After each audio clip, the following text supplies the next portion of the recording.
at the entrance of the Spurn Nature Reserve, which was bought by the YNT, now the YWT, now the YWT, in 1960 from the Ministry of Defence. They paid apparently $1,500 for it in 1960. It wasn't expected to last very long because of the erosion, and that's the reason, I suppose, that it was so cheap. You're looking along, you can see the gate, which was put up quite recently when the road was breached and traffic road was excluded from the point for about 3 to 4 weeks. You can actually see Barry leaving his trap now, Pete. If you pan back to the Warren cottage, you can see that Barry has obviously been emptying his trap. You see it?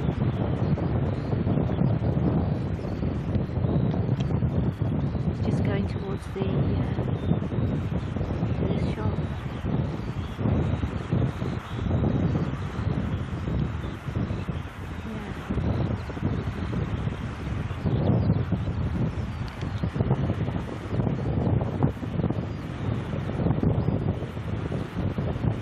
Now £1.80 for both car and motorcycle. It goes up by about at least 10 pence every year, and it goes down to half in the winter. Looking towards the point. My goodness, there's quite a lot of sea on the other side. It must be absolutely high tide now, I think. You can see the spray on the seaside.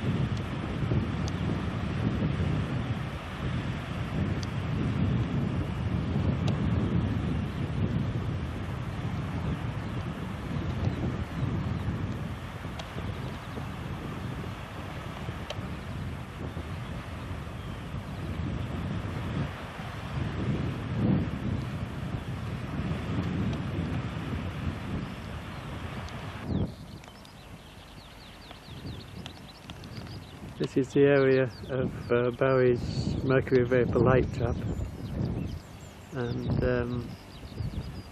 I think he's actually just emptied it. It's a very good area of grassland. Now we're looking at Warren Cottage, which was, it's obviously cobble, built late 1840s or early 1850s, certainly standing by 1852. And it's the headquarters really of the Spurn Bird Observatory, and that's managed by a committee under the auspices of the YNU, and the actual observatory has been based. The observatory has been based here since 1945, so that's the oldest building in this area of Spurn at the moment.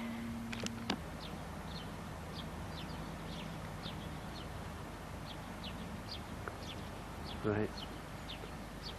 The other buildings are based on former army buildings. The information centre is open most of the time, sort of 9 till 5 or 6, and has a little shop in it. And there's the toilets, Helston toilets, and then buildings mainly, oh that's the ringing place, isn't it? And then the other buildings, the warden's cottage.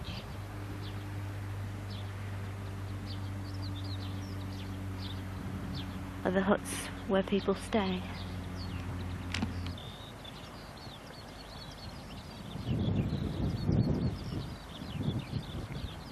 This is Spurn Bird Observatory.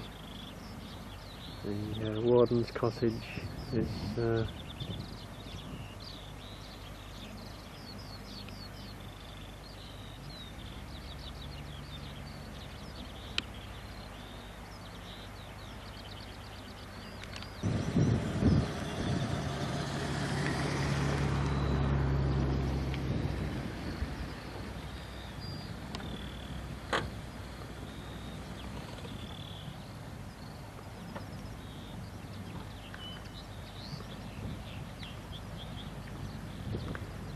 This is an area of considerable erosion.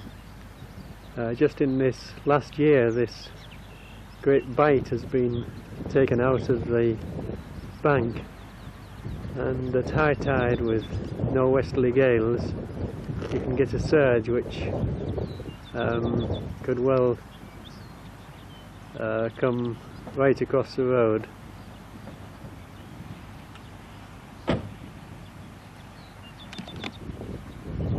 This is actually the area where the sea recently breached the road, and where the new road, which has just been built,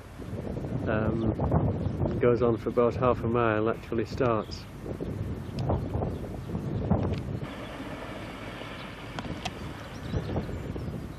There's Barry just going off to the point. We're standing on the road which was originally built in the World War II by the Army, the Royal Engineers. Since then, various sections south of the Warren have been undermined by the sea and washed away, and replaced by new sections parallel to the original road, always on the Humber side, of course. And in fact, you can see here where it says no through road. That's the part that's just been replaced by what surely must be the very last road.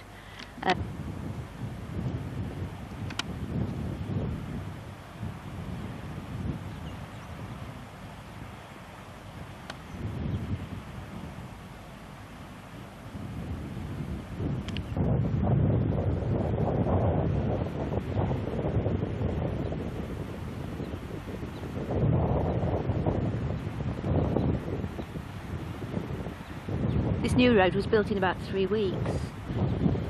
There's a car coming, Pete. That roll of